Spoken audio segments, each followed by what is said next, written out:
you know. The town, should I turn? No, it's okay. We have an owl. Oh, right. Yeah. It actually is an owl. It's like a bat or like an owl. I know, that was an aegis idea. Yeah, that's smart. See, island folks are really, lots of ingenuity here.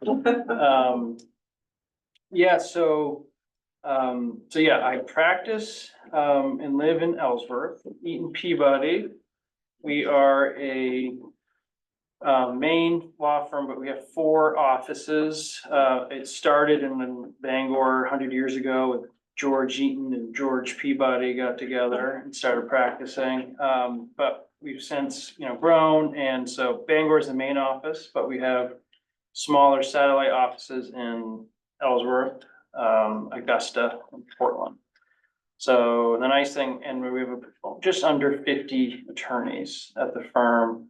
So we're a big enough firm that we have people that specialize in the major areas of the law, corporate litigation, employment, real estate, and a few, bankruptcy, a few other areas. And then my group, we are kind of the municipal land use environmental group. Because in Maine, those areas, those kind of issues often overlap a lot. So from a municipal standpoint, there's probably 5 lawyers in my group, and we all do this similar but different types of work.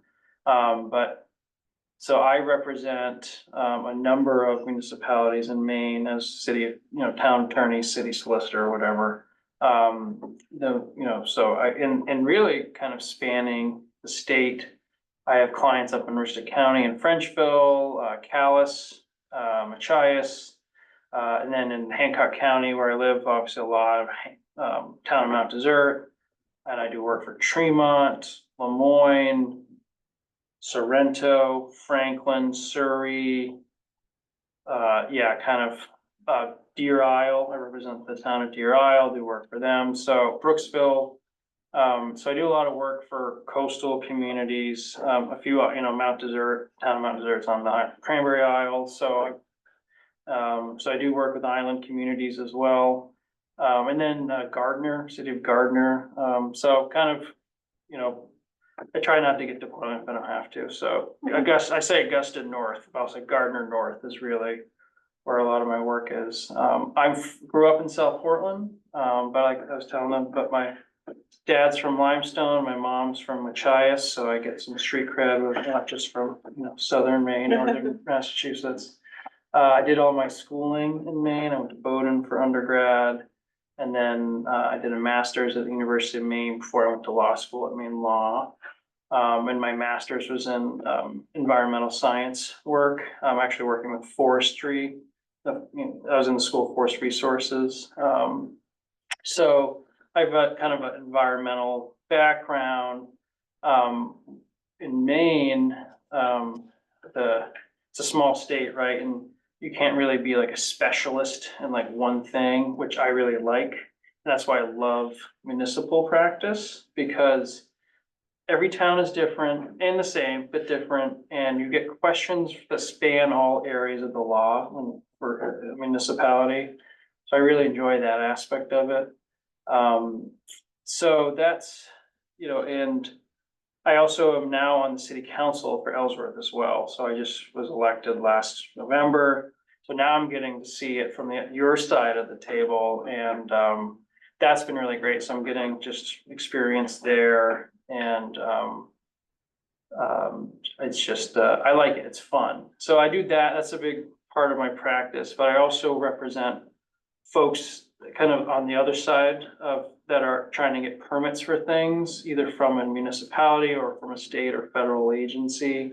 I do a fair amount of work in the aquaculture space, actually. I was just before here, I came to visit Bob Giles, who has a little LPA for oysters. I did some work for him and his wife. I represent some of the very big aquaculture, Cook Aquaculture that grows the salmon down east, and then some mussel growers and oyster farmers, kelp growers. But then I also do a lot of work with like peer permitting. So a lot of my work is on the coast, coastal resources. I represent them Maine, Maritime Academy. I just did the permitting for their new pier for the new state of Maine training vessel that's coming in. And then, just individuals. I've done work for people that live here on the island for docks and piers, getting permits from the state and the feds. So that's kind of the mix of work I have, and then a whole other bunch of random stuff. But yeah, so that's my background. I've been practicing. I graduated law school in 2015. I worked for a judge for a year as a clerk, and then I've been with E&P Buddy since 2016, so 8 years. Became a partner of the firm 2.5 years ago, so they've got their claws in me pretty good. My plan is to practice law for a long time, and so I like to I enjoy developing relationships with clients, and especially municipalities. And and so personally, I'm married. My wife works at College Atlantic, and we have a 5-year-old son, Jack. We live in Ellsworth. Spend a lot of time outside, like to hunt and fish, play disc golf. And my family's little hunting cabin in Vassalboro, on a stream. Spent a lot of time there in the fall, and so other than, I like to read science fiction books. And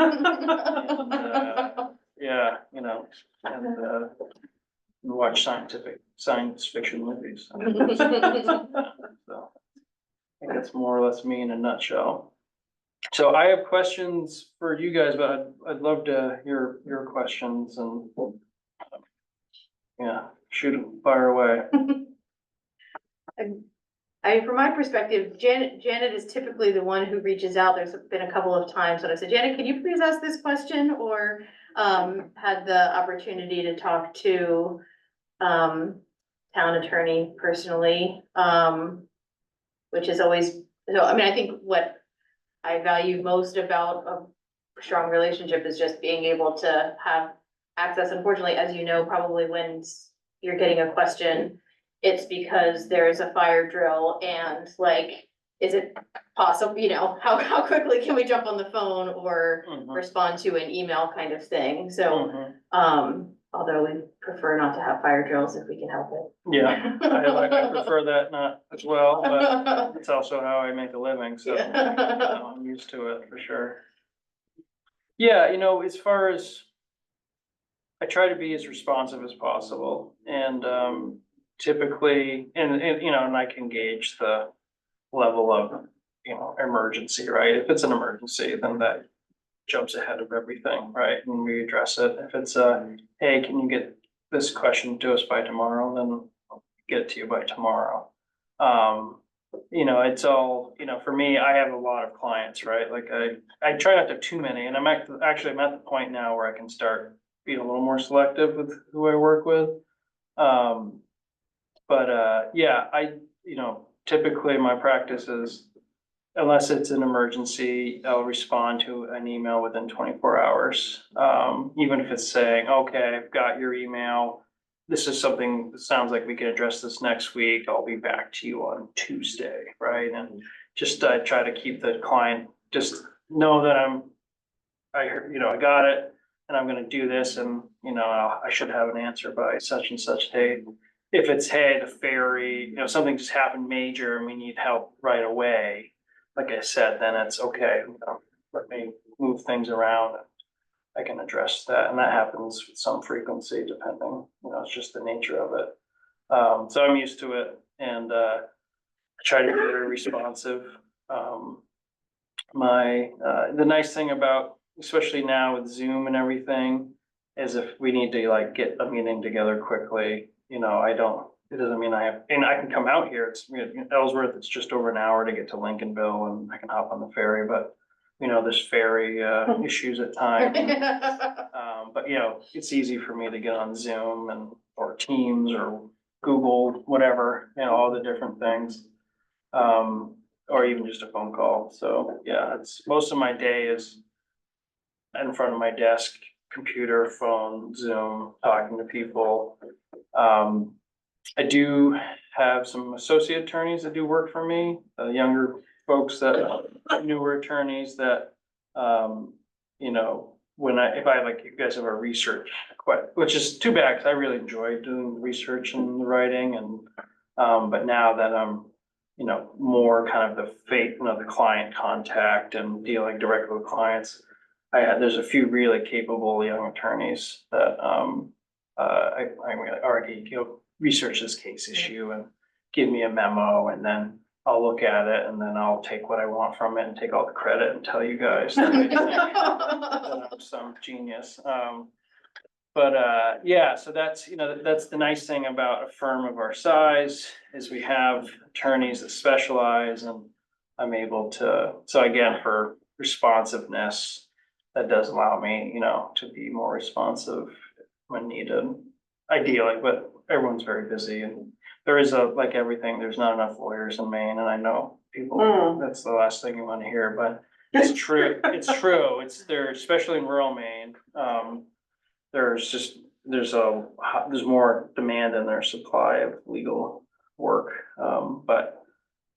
again, the nice thing, you know, I get to specialize in municipal law, so kind of select clients and, so that I don't have to, you know, I don't have to worry about people like calling me about a divorce or anything, right? Like, I can kind of focus in on this work. You guys have questions, or Janet, do you have? I'll let you all ask, or do you have any, any groupings within your firm or your associates that is dealing with LD 2003 and This guy, Hi, yes, we're gonna become buddies. yes, oh yeah, so, we won, we have. Because you said that you have Hancock County too, right? Oh, yeah. Okay. Oh, yeah, no, we've got LD 2003 is big, and I've been working with multiple clients about getting ordinances in compliance with the ADUs and multiple structures, and you guys here, do you guys have townwide zoning or just shoreline zoning? Shoreline zoning. But then our ordinances don't count as. So you guys don't They don't have, have zoning. you don't have, yeah, so you just have the 250 feet from the shoreline, you have shoreline zoning, but, any property that's outside the shoreland, do you have any kind of minimum lot setbacks and lot requirements, things of that Yeah, nature? we have rural zoning, I guess it's called. Yeah. And then we have the town centers, which are the designated growth area. So you do have a designated growth area, okay, so We have there's two, new, and we hope to get a third one. okay, yeah, because there's benefits there for sure. But then the LD 2003 there's kind of, depending on if you're in the growth area or not, and whether or not you don't have any form of water or sewer here, other than just everyone has their own wells and, septic, you don't have 98% of them are is wells and septics. In Okay. Dark Harbor, it's in a small area, there is a town Oh, is there really? wastewater treatment Oh, system. interesting. Just because there's no space for people to have their Okay. own septic system. Well, so interestingly, those properties that are served by public sewer under LD 2003 in certain circumstances can have more units on them versus properties that just have their own septic and water, which is 98% of most of Maine doesn't have that, right? No, we just went through we've actually already redone our ordinances and everything with our former, and it's going to town vote on the 15th. But Great. just making sure that we're ahead of the curve with somebody who, if the questions do continuously come up, and then along with planning and zoning, making sure that you're familiar with it. Yes, That's what's no, concern. yeah, I'm very familiar with it. So before I was on the city council in Ellsworth, I also was on our planning board. I did that for 3 years, and between my work, you know, as a lawyer and then serving on the planning board, we also updated our ordinances for LD 2003, and so I went to presentations by DECD and all that, so I'm pretty steeped in it. The thing getting into compliance with that, but I wouldn't be surprised if more legislation in the next couple of years Right. comes out from the state too. related to that, so there's, and we have two attorneys that are also lobbyists for us. We have at the state level. We don't do anything in Washington DC, it's all state level, but, and they keep an eye on any legislation that's relevant to work that we do. So they do a good job of, saying, hey, LD 2003, we saw it coming for a while, right? That whole session, but they do a really good job of keeping us up to date. And then we're also members of the Maine Municipal Association, so I get all their updates and stuff, and so I try to stay, my job is to know the law, right? So I gotta stay up to date with everything. But yeah, that's great, you guys are already, on that and having it done by the deadline and all that. But you'll see, so I don't know, if you'll see a big uptick in, permits, requests for buildings and secondary structures and all that, but, that's all needed for housing, and I'm gonna imagine that housing's an issue for the island.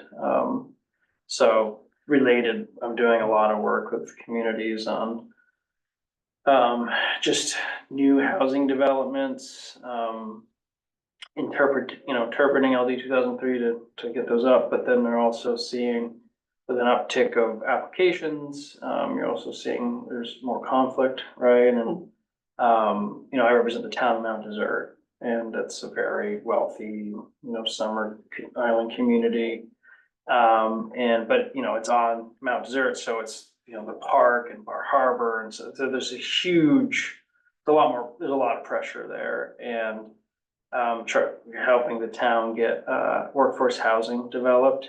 And then, of course, everyone that lives next to that piece of property is against it, right? So I just had an argument in front of a judge 2 days ago on a project that the town approved that got appealed. And so housing and workforce housing is a big issue right now that I'm dealing with pretty frequently. Okay. Yeah. And I'm doing it for the city of Ellsworth, as city councilor too, so. Okay. That one's nice, because city council, we get to make the laws, you don't have to do town meetings, so we're updating our comprehensive plan right now and making sure, trying to really incentivize development in our urban core and multi-unit, trying to just get more housing stock in the city because it's just horribly needed.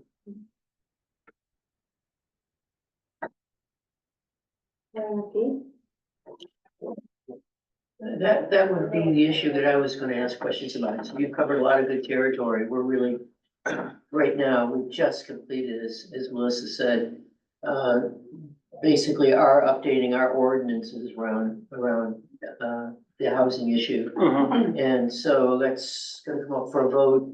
I don't think we anticipate a big uptick in, Yeah. the taking advantage of that option for, I'm spacing on the term, ADU. Yeah, accessory ADUs. dwelling units, yeah. but that's pretty well thought through. And Yeah, we added on a few other things that have to do with the purity of the water, dealing with pools, there's a Yeah. number of things that were rolled into that, so. yeah.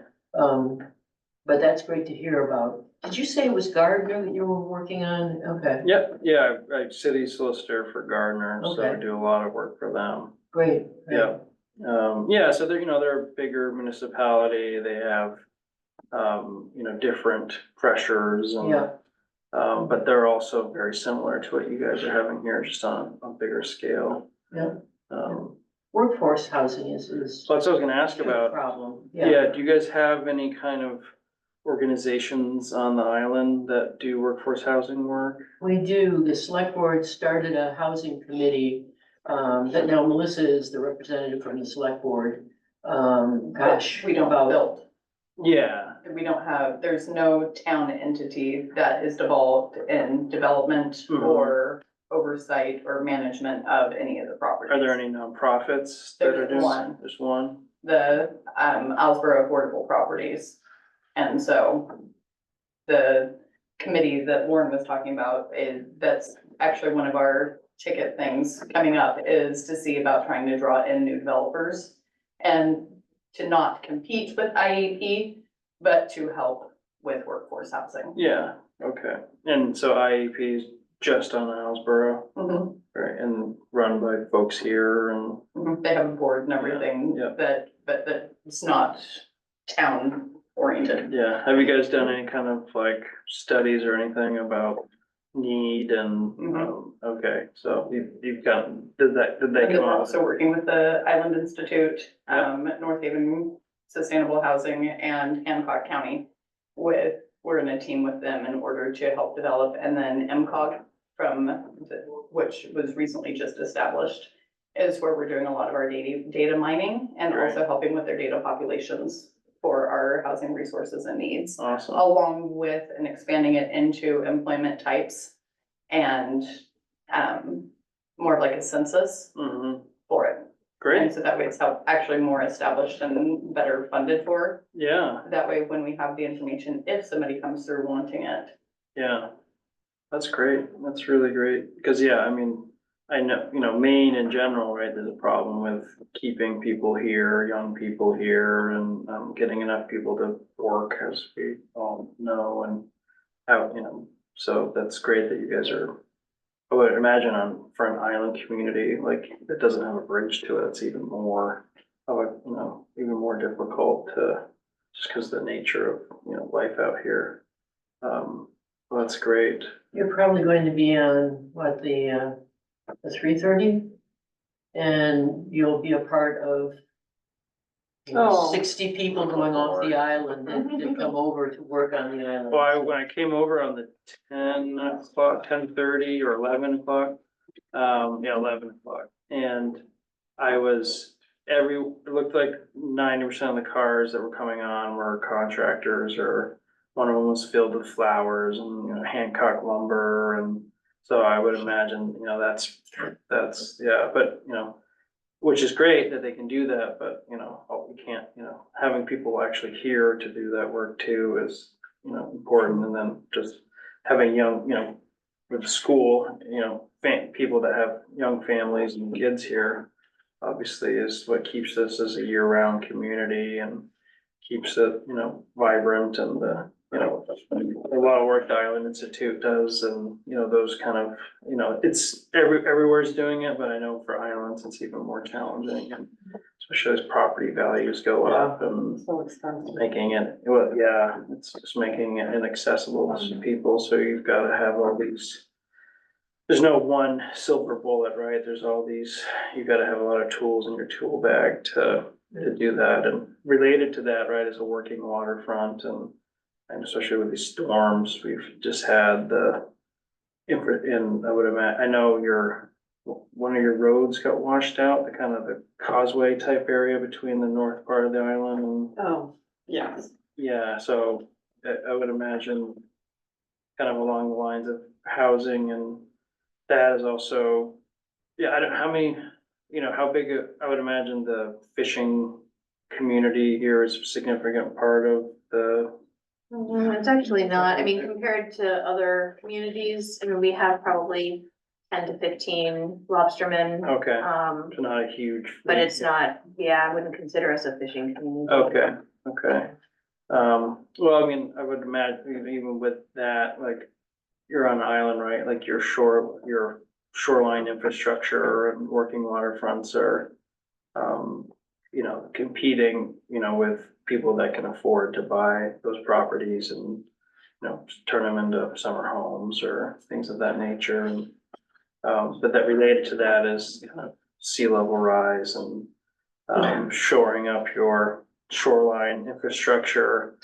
I would. Yes, Shay is the chair of our town sea level rise committee. It's Okay. very active.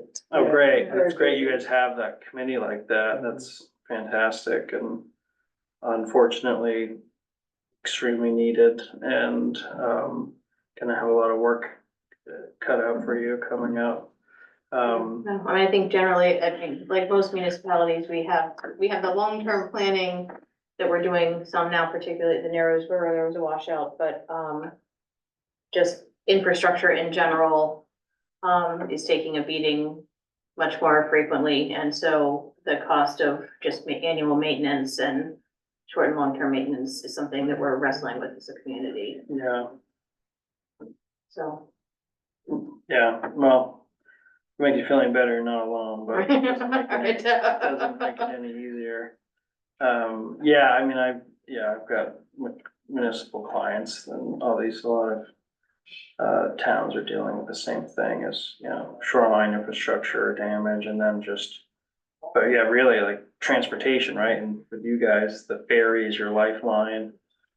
So, and then, but also, as I understand it, if the Narrows washes out, you're almost become two islands.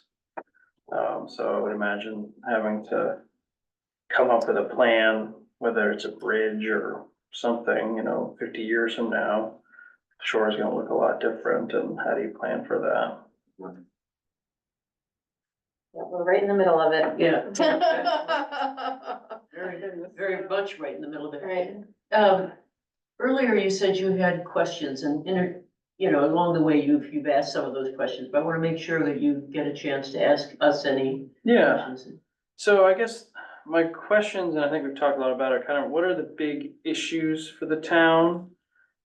Just so I can have a sense of, it sounds like we've talked about it, housing, shoreline infrastructure, you know, things of that. If there's any other kind of big issues for the town, are there any unique thing? I know there's a lot of unique things about this place, but so I don't sound like an idiot if I do become the town attorney. So I don't say the wrong things. I know it's like up island and down island. I always like to make, You got it. I like to make sure I use the right terms for places. As, you know, as anywhere in Maine, you know, I try to at least somewhat sound like I know what I'm talking about. But yeah, I think any other issues that the town, is working on that I should be aware of. Yeah, any unique things about the town, I'd like to hear about. And then if there's anything else you're looking for from it, you know, how you think, you know, I know obviously towns want to use their lawyers as little as possible, right? I understand that, the, you know, financial, you know, you guys are in charge of making your fiduciary obligations. At the same time, I believe, and I've seen it, there's value in talking to your attorneys at the right time and spending a little bit of money, so you avoid spending a lot of money down the road, right? And that's what my goal is to, you know, there's kind of two, there's the like risk assessment and how do I keep the town up, make sure you do things properly so you're not exposing yourself to, you know, legal liability.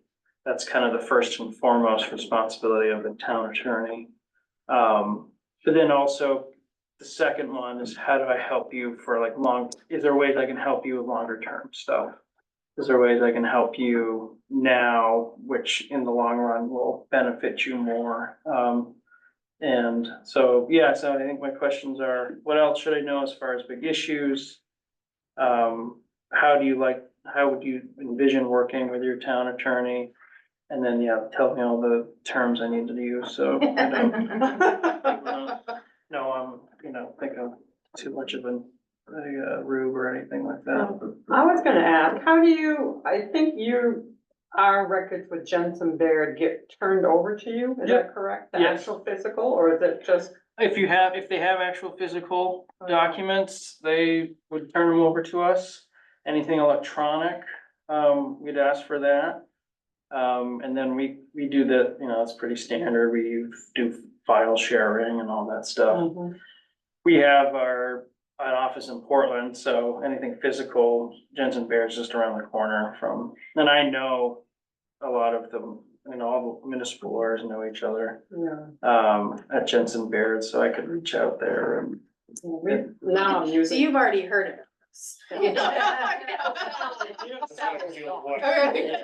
Yeah, Is that in Colorado? yeah, I know Sally left, Yeah. and so I worked with Mark Bowers. and Yeah. Ben McCall.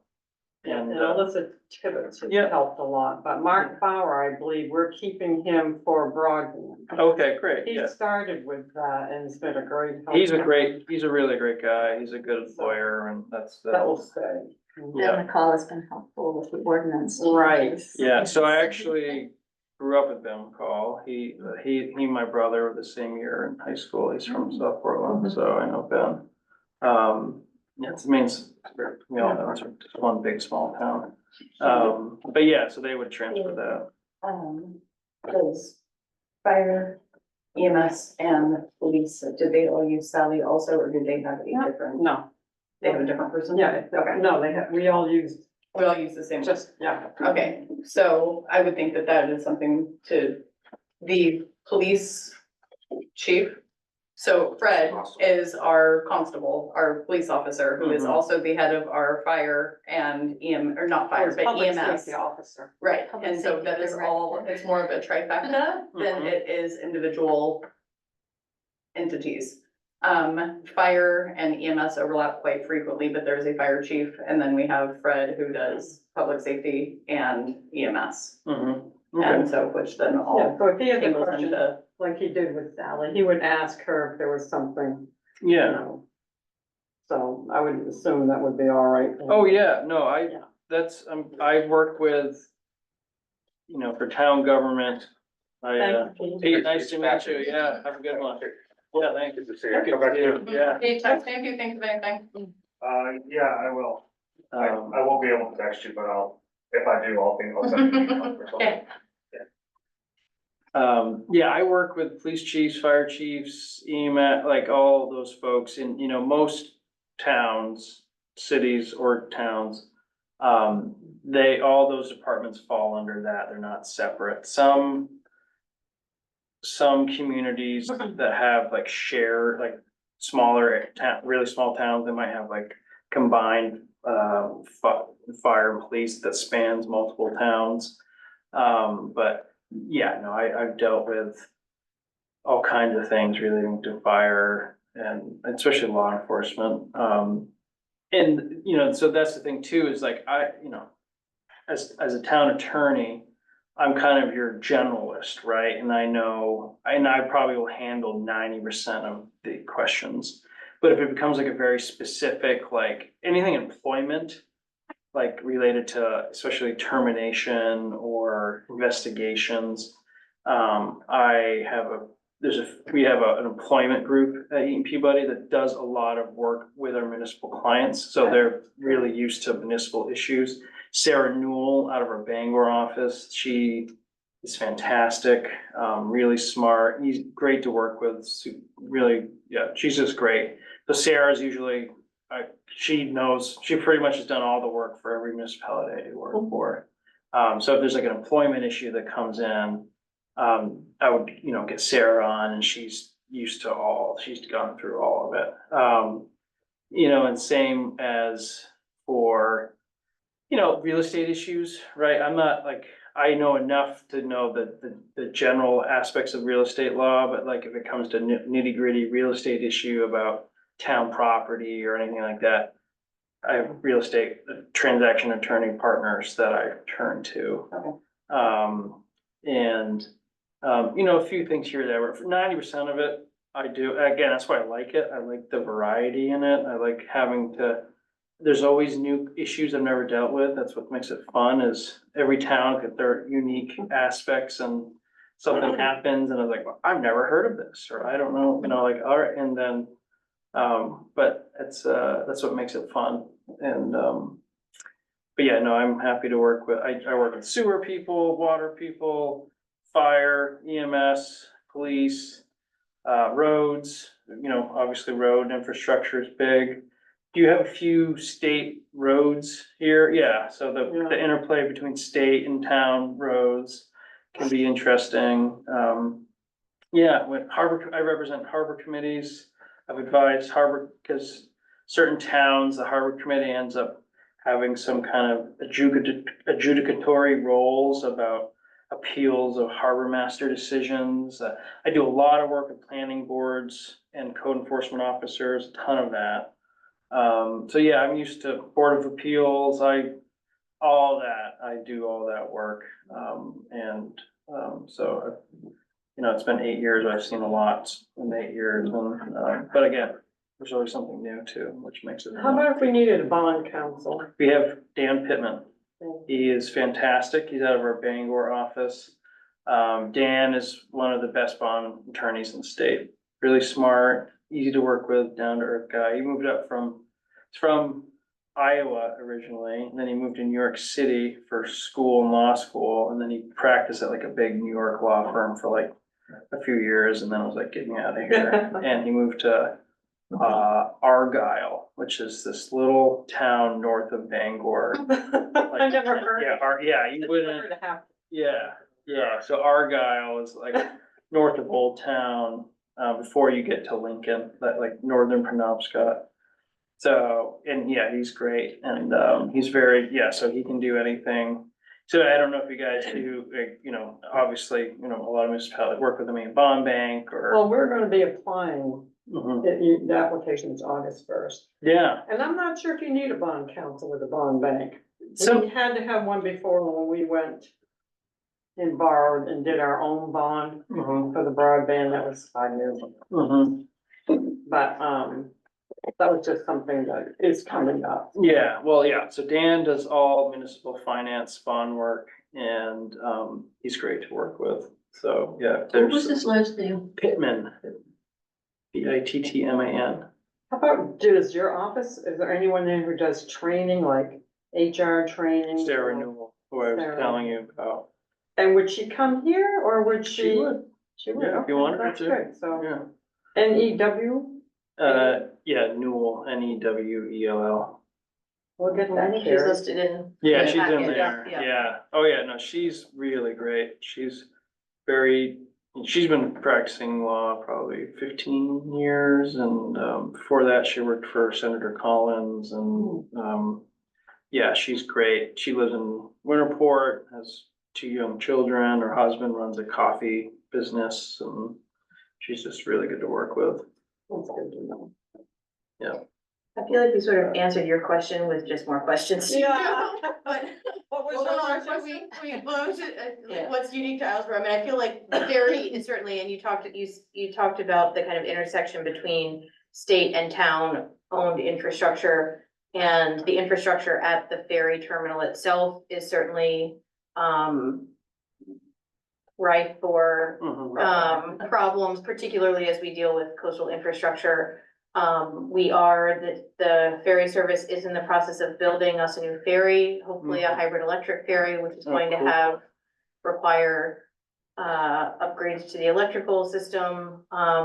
So we have a very active energy committee who is kind of monitoring all of that. And the parking is one of those, the town owns some stuff, the state owns some stuff, and we have not necessarily, we've acknowledged that, but we haven't necessarily, our timing hasn't, how we view the priorities and how we make infrastructure investments. Yeah, I can't say that that's necessarily a shared understanding of how we move that forward, so. sure. Um, Well, so ferries are regulated by the PUC, I believe, Public Utilities Commission. I believe that they have some oversight over the main ferry system. Or maybe it's just for Casco Bay ferries. I don't That's think, only yeah, I Casco think It's Bay, only and it's a Casco Bay. private Oh. organization. Oh, We're okay. done by DOT and. So transportation. DOT, okay, so that's good. I actually interact a fair amount with DOT, the giant, you know, as you guys know, right, like it's an enormous organization. I get to interact somewhat frequently with their general counsel, so, yeah, that's good to know. DOT, yeah, that's, I do, you know, the nice thing about work, kind of the municipal state relationship is, you know, you guys have the relationships with, you know, staff and the people that you interact with on a day-to-day. But then there's a lot of lawyers behind the scenes at the state, between the Attorney General's office or the actual in-house counsel within those within the, you know, the department. So that's part of my practice, is especially with DOT. That's actually great that the PUC is not involved. Right. That's a whole other level of bureaucracy. But yeah, so it all, you know, and I think, so what, there's kind of multiple things there, right? There's the relationship and partnerships, but there's also the funding, right? And who pays for what and, you know, and, so anyways, I think I've never dealt with ferry issues.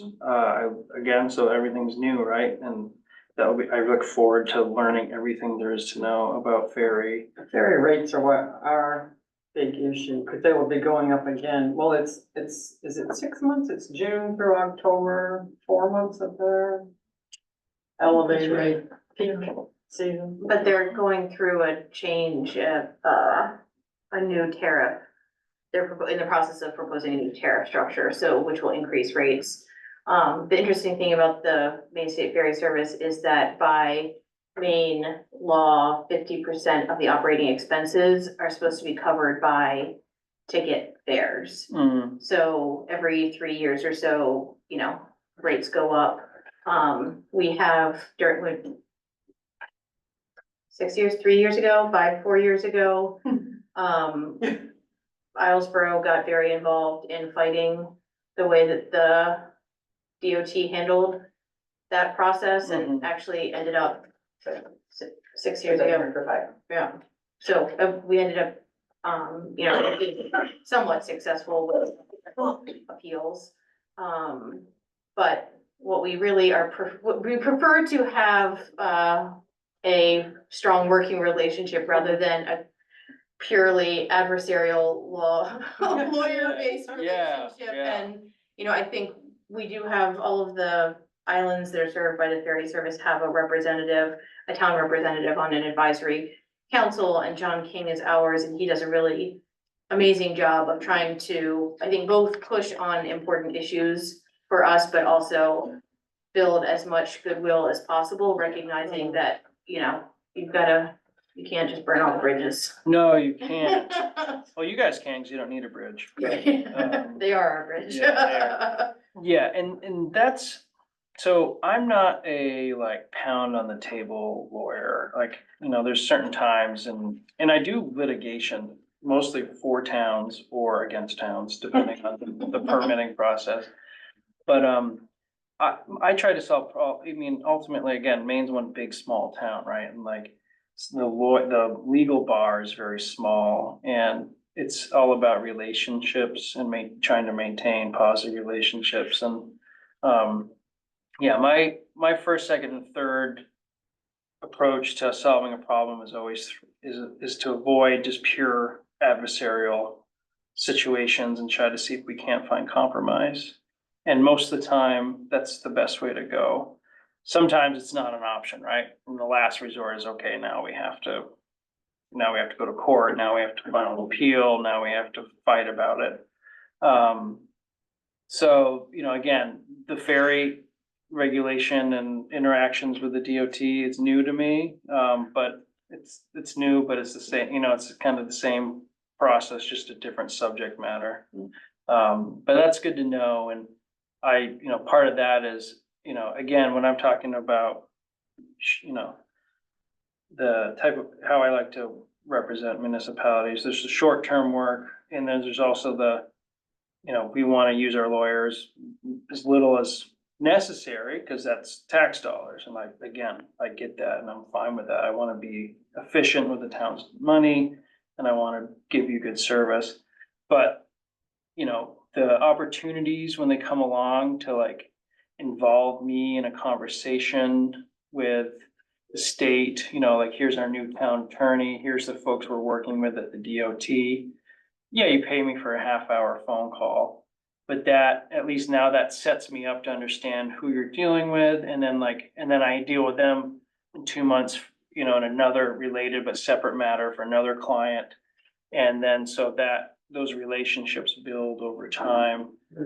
So then in 5 years, when there's something going on, rather than I can just pick up a phone or Zoom or see them in Augusta and have a conversation and say, hey, you know, how do we avoid, you know, conflict here? How can we resolve this? So that's, you know, and again, that takes time, right? If, you know, I can't come in day one and know everyone and know how everything works, but finding the right opportunities to involve me in situations, conversations, when it's kind of, it's not a problem, it's a, hey, let's talk about next steps.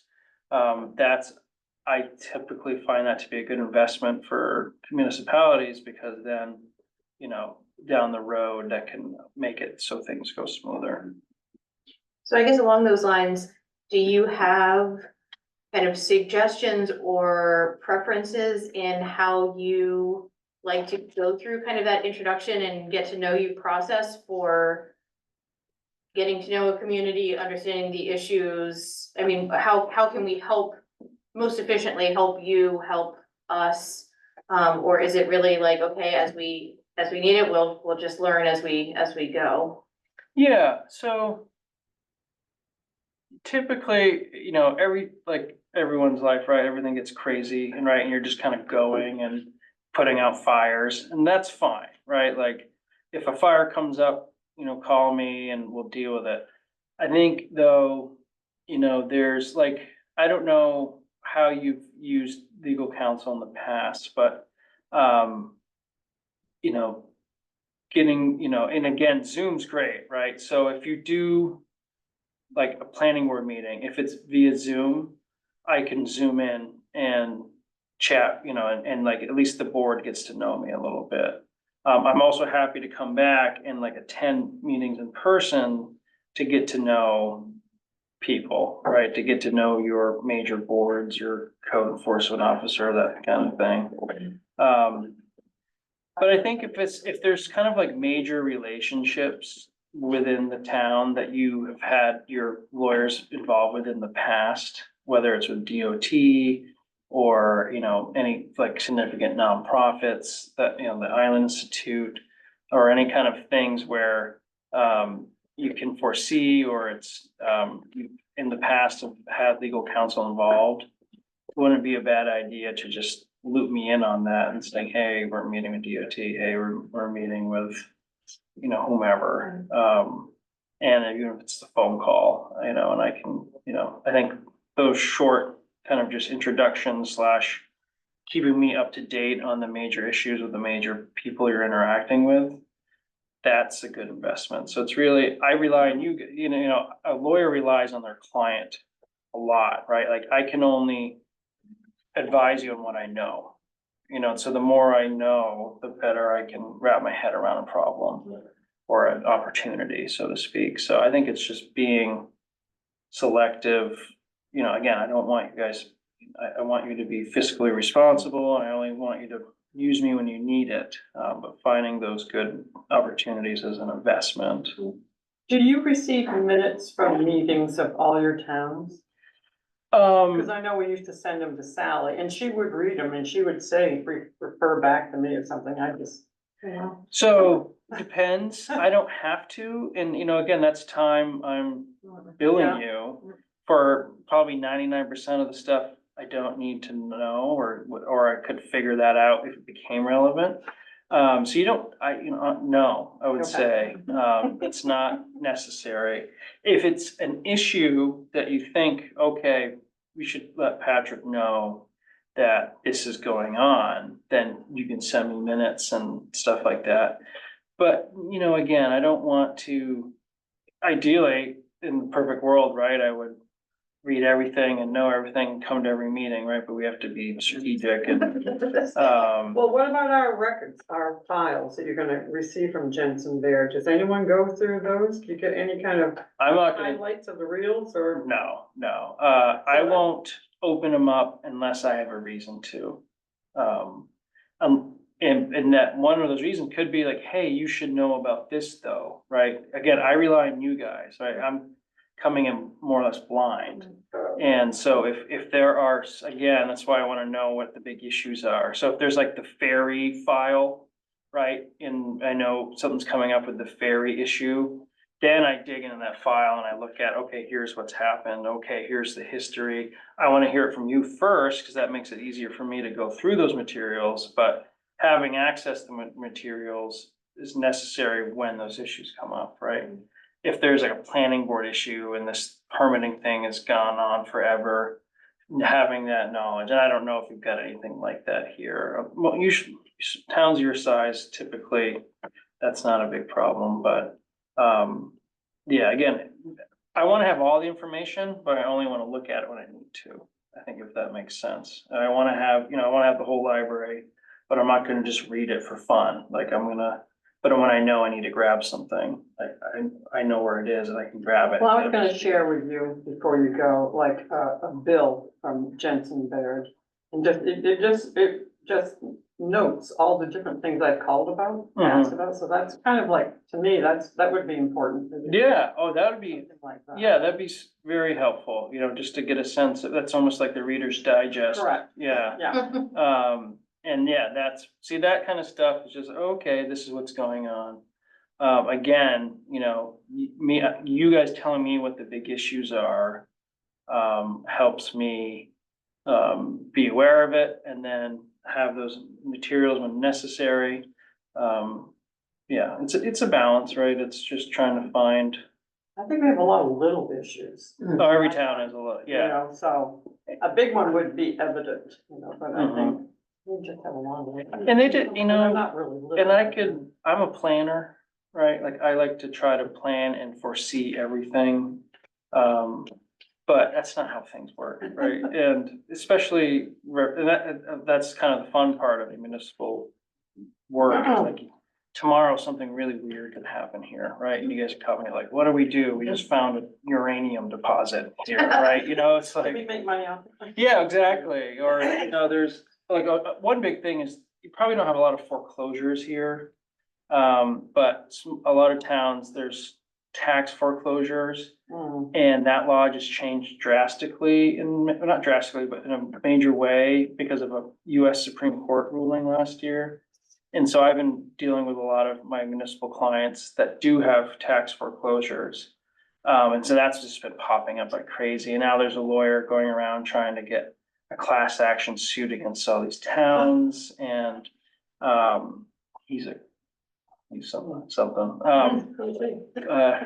Hopefully you never need to deal with this from Deer Isle, actually, but, yeah, that kind of stuff just pops up, and that's fine, and that's just, it is what it is, and the fire comes up and we put out the fire together. I was gonna say, the other thing that we just have as a town or quasi municipal entity is we do have the Islesboro Economic Development Corporation. Great, It's been formed and, they create loans, do business support. They do own a couple of properties and lease. I'm not aware that there's been major legal requirements, but I saw economic development kind of within your yeah, purview, and so just that is an area where, we may be reaching out as they do their work. yeah, And they have their own Oh, lawyer. they do? Yeah, cause I don't think we really, my idea of it is that if it went defunct, it would all come to the town, all their assets, all their liabilities. But I mean, they Pretty much operate operate, independently. yeah, mhm. yeah, which is wonderful. Yeah, and that's not an uncommon, arrangement. Some, like Ellsworth's Economic Development Organization is really within the city. Kind of a wing of it, but again, we're a much bigger municipality, so we can do that. And it makes sense for a smaller community to have that separate, but that's just good to know. Again, it's, I read through the annual report that you sent, and so you guys actually have a lot of committee for a town your size. Yes. You have a lot of. What can you do about stopping that? That's you guys. This is the people right here. It is where, a lot of work gets done. Well, I that's, mean, it's, instead of having a huge, town office with a lot of personnel, which would be in many ways much better, but more costly. There's a tremendous amount of volunteer work. yeah, and that's a sign of a healthy community, and so I did see that knowing your population and then seeing the amount of committees and stuff, that's like, to me, it makes sense, right? You're an island. And so everyone knows everyone, but that's great, that shows a lot of engagement, and I think that shows a healthy community. But it also creates a lot of opportunities for things to go sideways sometimes, and most of the time you don't need a lawyer to deal with it, it's just personalities, but Very if you active, do, aggressive. yeah, Aggressive. yeah. Yeah.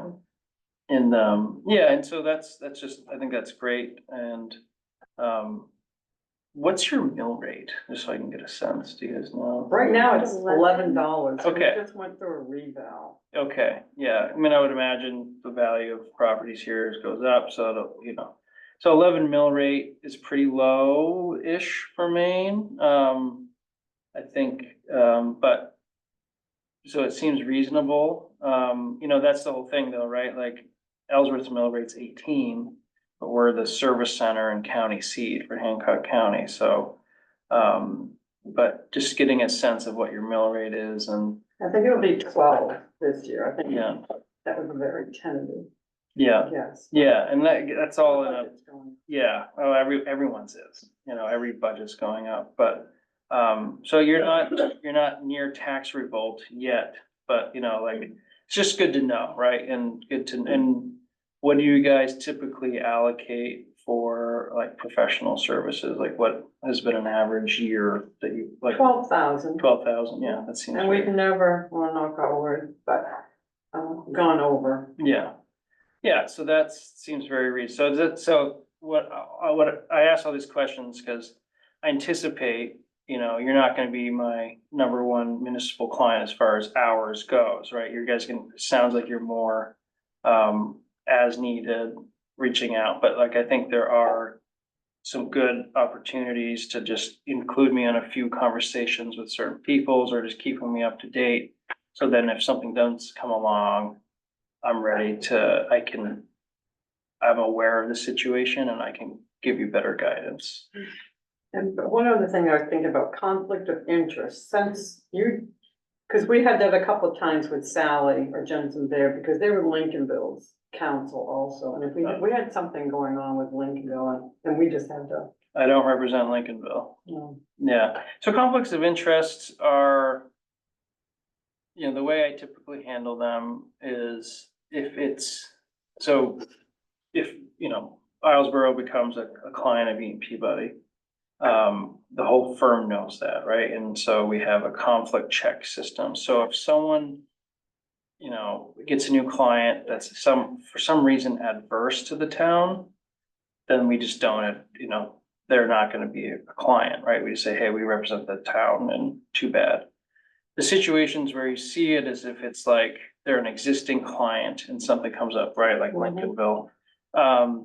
Or, you know, if someone is trying, oftentimes it'll be like, oh, someone's trying to get a permit and they're, the town rejects it, right? And then they wanna appeal it, then it's like, well, okay, well, then they're adverse to the town.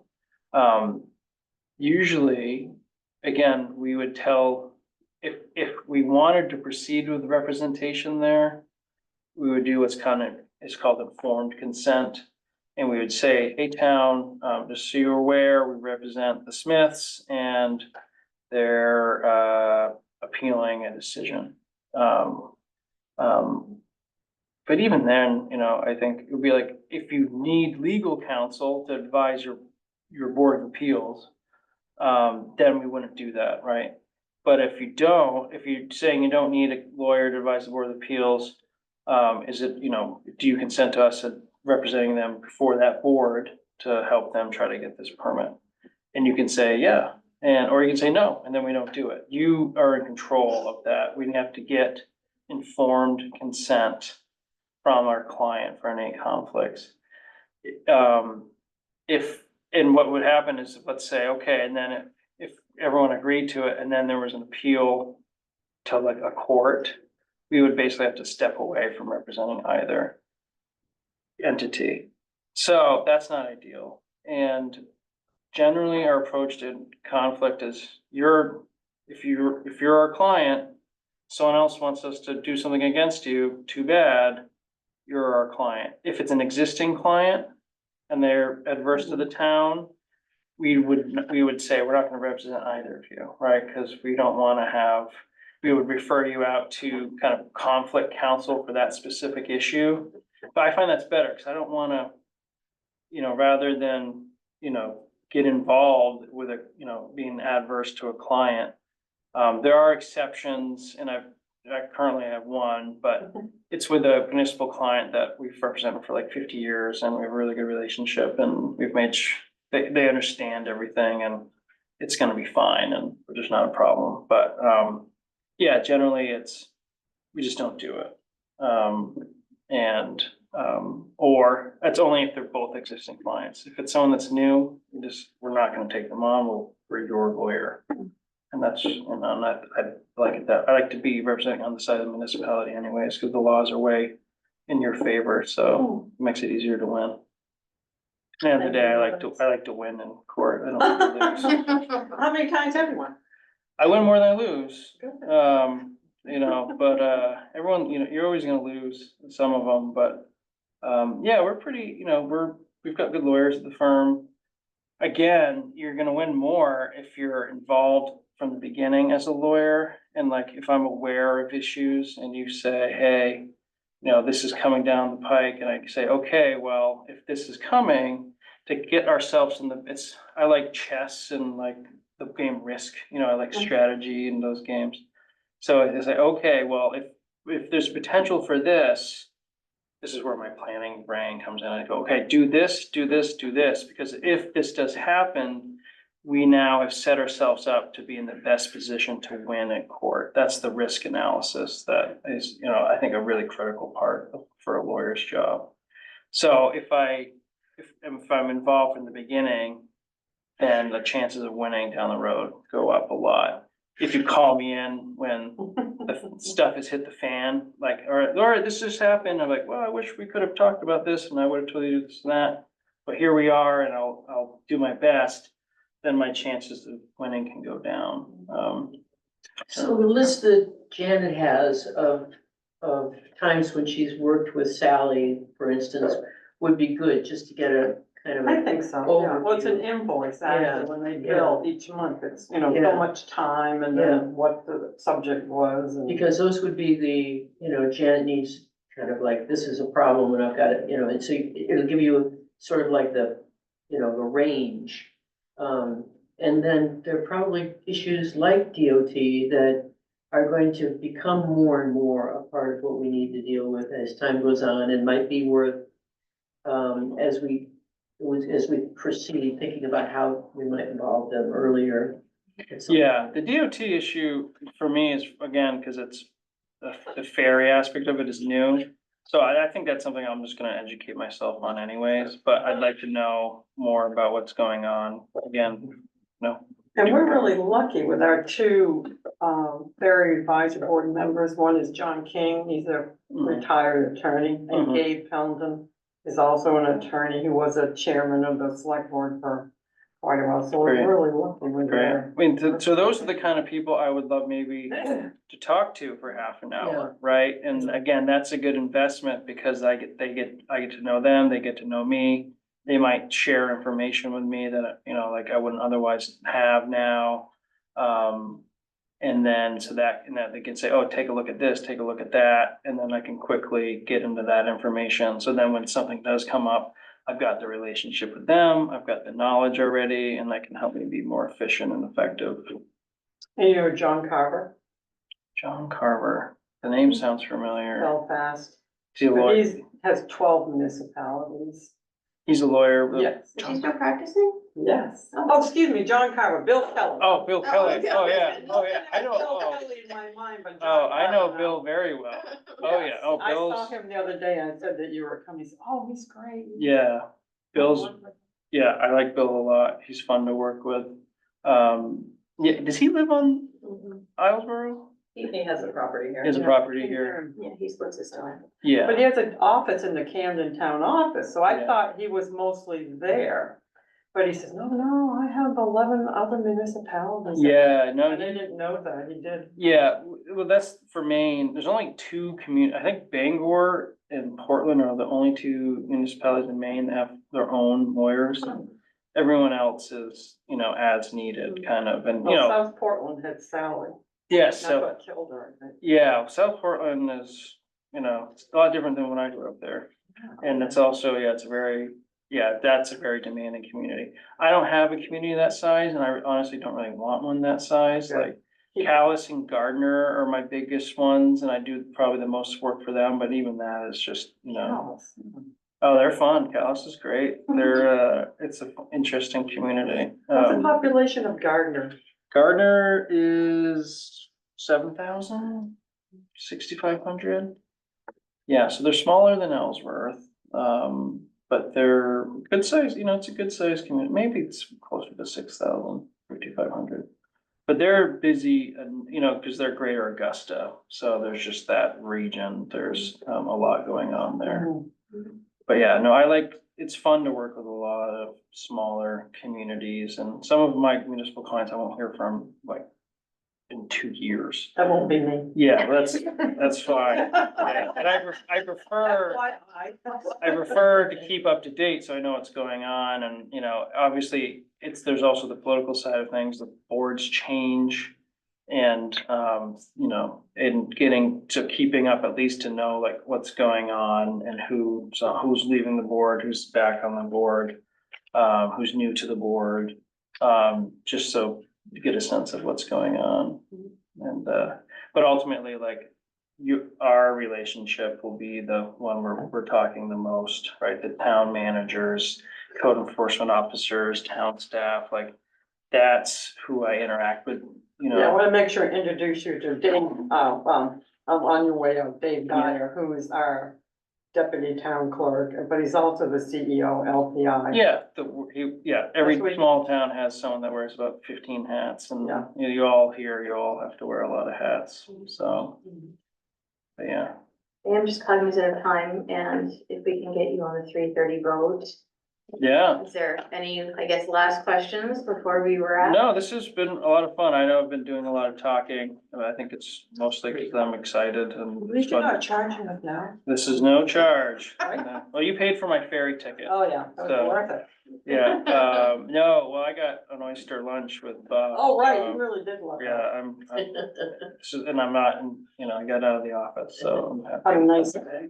Yeah, so I don't know if it'd be my pleasure to represent the great town of Islesboro. And if you guys want to proceed with that, we can get an engagement letter signed, and then I'm happy to jump right in and, Do you have to put that on the agenda for the next meeting? I'll have you while you're here. free. yeah, exactly. If, the best thing to do is put it on the agenda, and so there's two ways you can do it. You can vote to say we're gonna hire Ian Peabody and Patrick Lyons to be town attorney, and you can authorize Janet to sign the engagement letter on your behalf, so it's just one signature. Or if you want, we can prepare this engagement letter so you all signed it individually that night. Either's fine. And I know, we sent an engagement letter just so you had it. I think typically Could be. we'll send it again. Okay, So if that's what you guys want, again, you don't need necessarily, it's however you wanna do it. I can just send one and you guys can review it at your next meeting, and it just lays out. It'd be sent in the RFP, so we would obviously honor the rates that we submitted, and that would be in the engagement letter. And then make it official, and I can get the files from Jensen Baird and get to work. Sounds good. Yeah, I think our next select board meeting is Wednesday, June 5th. So, yeah, if you want to put a copy of that engagement letter, Janet, in the packet for that meeting and put it on the agenda, I think that would be appropriate. Real pleasure to meet you. Yeah, real pleasure. Sorry about my phone. What I do is I email myself reminders. Yeah. So, I'm sure, I'm just gonna say, note to self, engagement letter.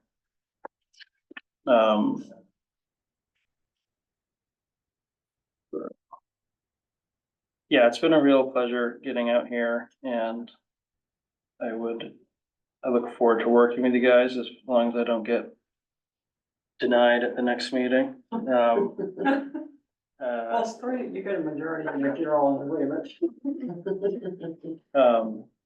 Yeah, and you know, like I said, I'm happy to come out to the island, when it's helpful, but, and then, yeah, Zoom, phone calls, all that stuff, we can get a lot done that way too. We're getting really used to Zoom. whether you like it or not, it's just what's happening. But you guys are all set here Yeah. with the owl, that's great. Oh. Well, yeah, can anyone give me a ride to the ferry? I'd be happy to. Okay, great, okay, great. thanks. Thanks, Shannon. And I will email to you those, like, just this year's bill. Yeah, yeah, that'd be I've only great. got 3 months. That's fine.